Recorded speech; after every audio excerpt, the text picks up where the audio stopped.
Welcome to the video primer for Nocturnal the card game. I'm going to show you a couple of actions that you can do during the game. So on your turn you get to take two actions, the most basic of which is you draw a card. So for one action I could draw a card, for another I could draw another card. The other thing you can do is you can hire a hunter to the table from your hand. In order to do so you have to pay the level in cards from your hand. So for this card I'd have to pay 2, or say for this card out of my hand I'd have to pay 2 cards to the discard pile.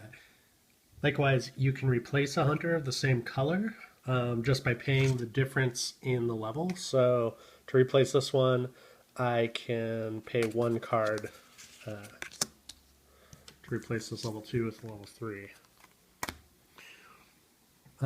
Another thing you can do during the game is fund your hunters or your opponent's hunters. If I fund my own hunter, I stick a resource under here. And now this is a stake. Because he wants stakes, this card here is a wild card, but it counts as a stake if I were to spend it. When I fund my own hunters, I don't get the bonus down here. I just get the resource. For my second action, I could fund this hunter, and again I don't get the bonus listed here, but now I have a stake and a bullet symbol.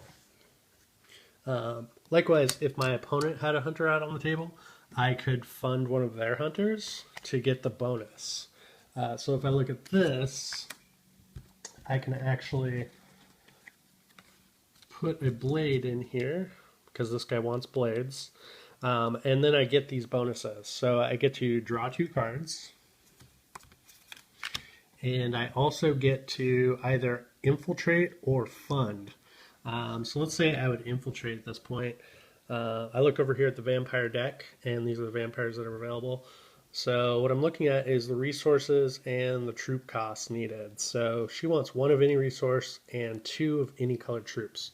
So I look down here. I have a stake and a bullet, so I can get rid of either of those, and then I do have 2, I actually have 3 troops, so I meet those requirements. So I could take her and replace it with another vampire, and then I would have to give up one of these resources.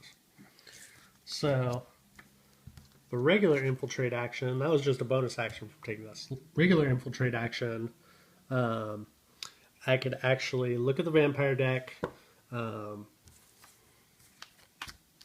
look down at my tableau, and say, okay, I have stakes, I have bullets. I'm looking at this one maybe, stakes and bullets. They also want 2 blue and any color. The way the wild troops work on here and on our hunters is they work both ways. So I don't have any blue troops out, but I do have 2 wilds which can count towards that blue requirement. And then this wild wants any 1 color. So I've met it right there. So I would have to discard these resources. And then I could take this vampire.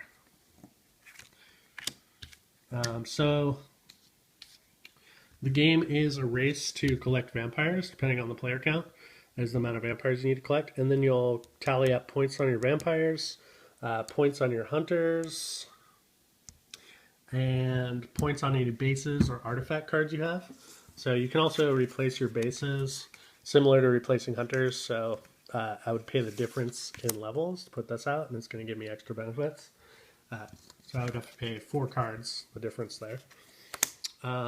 Or you can hire out artifacts as well, which are going to give you points at the end. There's some for hunters on the table. There's some for certain resources on the table. So this one's going to give me 4 points for every stake that I have at the end of the game. And that's going to be stakes that are funded under guys, or even like permanent resources on some cards like that.